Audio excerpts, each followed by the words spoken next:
സുധാകരൻ സീറ്റില്ല എന്നുള്ള കാര്യം നമ്മൾ സ്ഥിരീകരിച്ചു കഴിഞ്ഞിരിക്കുന്നു.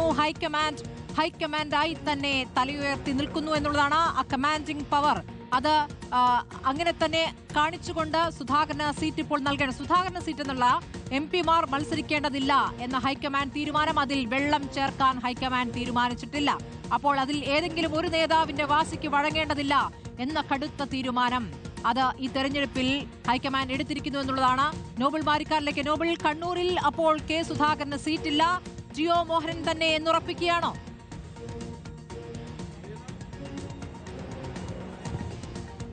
സ്മൃതി, കണ്ണൂരിൽ ജിയോ മോഹനൻ തന്നെ കോൺഗ്രസ് സ്ഥാനാർത്ഥിയാകും എന്ന വിശദാംശങ്ങളാണ് ഈ ഘട്ടത്തിൽ പുറത്തേക്ക് വരുന്നത്. സീറ്റ് പലർക്കും ആഗ്രഹം കാണും, പക്ഷെ അങ്ങനെ എല്ലാവർക്കും സീറ്റ് കൊടുക്കാൻ കഴിയില്ല എന്നാണ് അല്പം മുമ്പ് സണ്ണി ജോസഫ് പറഞ്ഞത്. അതേ നിലപാടാണ് ഹൈക്കമാൻഡും ഇക്കാര്യത്തിലുള്ളത്. MP-മാർ മത്സരിക്കേണ്ടതില്ല എന്നാണ് കഴിഞ്ഞ ദിവസം പങ്കുവച്ച നിലപാട്. ആ നിലപാടിൽ ഇപ്പോഴും നേതൃത്വം ഉറച്ചു നിൽക്കുന്നു. കെ സുധാകരന് മാത്രം ഇളവ് നൽകിക്കഴിഞ്ഞാൽ മറ്റ് MP-മാർ അടൂർ പ്രകാശ് അടക്കമുള്ള ആളുകൾ ഈ ഇളവുകൾ ആവശ്യപ്പെടും. അതോടെ അത് വലിയ പ്രതിസന്ധിയിലേക്ക് പോകും. അടൂർ പ്രകാശ് കോന്നി ആവശ്യപ്പെട്ട സാഹചര്യമുണ്ട്. അതുകൊണ്ട് തൽക്കാലം കെ സുധാകരൻ അടക്കമുള്ളവർക്ക് ഇളവ് നൽകേണ്ടതില്ല, MP-മാർക്ക് ഇളവ് നൽകേണ്ടതില്ല എന്ന നിലപാടിലേക്ക് ഇപ്പോൾ നേതൃത്വം എന്താണെങ്കിലും എത്തിയിരിക്കുന്നു എന്ന് അറിയാൻ കഴിയുന്നു. അതായത് അല്പസമയത്തിനകം തന്നെ വരാൻ പോകുന്ന കോൺഗ്രസിന്റെ സ്ഥാനാർത്ഥി പട്ടികയിൽ കെ സുധാകരന്റെ പേരിന് പകരം ജിയോ മോഹനന്റെ പേരായിരിക്കും ഉണ്ടാകാൻ പോകുന്നത് എന്ന വിശദാംശങ്ങളാണ് ഈ ഘട്ടത്തിൽ പുറത്തേക്ക് വരുന്നത്. സ്ഥാനാർത്ഥി നിർണയത്തിൽ നിന്ന് പൂർണ്ണമായും കെ സുധാകരനെ ഒഴിവാക്കിയിരിക്കുന്നു. കണ്ണൂരിന്റെ സ്ഥാനാർത്ഥി പട്ടികയിൽ നിന്ന് പൂർണ്ണമായും കെ സുധാകരനെ ഒഴിവാക്കിയിരിക്കുന്നു. ഇന്നിപ്പോൾ ഈ വലിയ തരത്തിൽ പ്രശ്നങ്ങൾ ഉണ്ടാവുകയും വിവാദങ്ങൾ കൊഴുക്കുകയും ചെയ്ത പശ്ചാത്തലത്തിൽ ജിയോ മോഹനന്റെ പേരിനൊപ്പം തന്നെ കെ സുധാകരന്റെ പേരും പരിഗണിച്ചിരുന്നു മല്ലികാർജ്ജുൻ ഖാർഗെ, രാഹുൽ ഗാന്ധി അടക്കമുള്ള നേതാക്കൾ.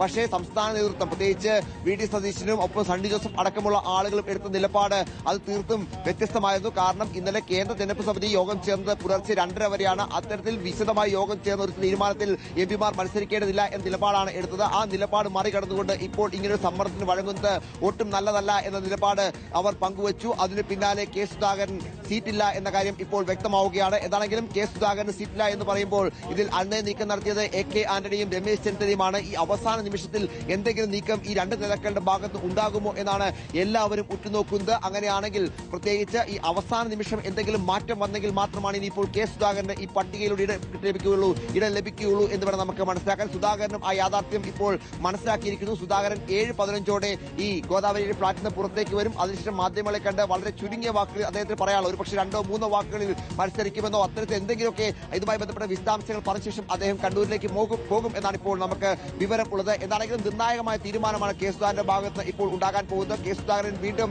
കോൺഗ്രസിനെതിരെ രംഗത്തേക്ക് വരികയാണെങ്കിൽ ഇന്ന് രാവിലെ വലിയ പോർമുഖം കെ സുധാകരനും ഒപ്പം അദ്ദേഹത്തിന്റെ അനുയായികളും തുറന്നിരുന്നു. ആ പോർമുഖം ഒന്ന് അടങ്ങിയത് തന്നെ രമേശ് ചെന്നിത്തല അടക്കമുള്ള നേതാക്കൾ സംസാരിച്ച അടിസ്ഥാനത്തിലാണ്. പക്ഷേ വൈകുന്നേരം ആകുമ്പോഴേക്കും വീണ്ടും കെ സുധാകരൻ സീറ്റില്ല എന്ന വാർത്തകൾ വരുന്നു. കെ സുധാകരൻ കൂടുതൽ പ്രകോപിതനാകുന്നു. അദ്ദേഹം വീണ്ടും സ്ഥാനാർത്ഥിത്വത്തിലേക്ക് തിരിച്ചു പോകാൻ മത്സരിക്കാനുള്ള ഒരുക്കങ്ങൾ പൂർത്തിയാക്കുന്നു. പേപ്പർ വർക്കുകളെല്ലാം പൂർത്തിയാക്കി കെ സുധാകരൻ എന്താണെങ്കിലും സജ്ജമായി കഴിഞ്ഞിരിക്കുന്നു. ഇനിയിപ്പോൾ കെ സുധാകരൻ നാളെ മുതൽ തന്നെ തെരഞ്ഞെടുപ്പ് ഗോദായിൽ പ്രചാരണത്തിന് പോകും. സ്വന്തം സ്ഥാനാർത്ഥം പ്രഖ്യാപിച്ചുകൊണ്ട് തെരഞ്ഞെടുപ്പ് ഗോദായിലേക്ക് ഇറങ്ങുകയാണ് എന്നാണ് നമുക്ക് വിവരമുള്ളത്. കെ സുധാകരൻ കണ്ണൂരിൽ മത്സരിക്കുമ്പോൾ അദ്ദേഹത്തിന് ഏറ്റവും അടുത്ത അനുയായികൾ തൊട്ടടുത്ത മണ്ഡലങ്ങളെല്ലാം കോൺഗ്രസിനെതിരെ UDF-നെതിരെ മത്സരിക്കും എന്ന വിവരവും ഈ ഘട്ടത്തിൽ പുറത്തേക്ക് വരുന്നുണ്ട്. എന്താണെങ്കിലും വലിയ തീരുമാനമാണ് കെ സുധാകരൻ ഇപ്പോൾ എടുക്കാൻ പോകുന്നത്.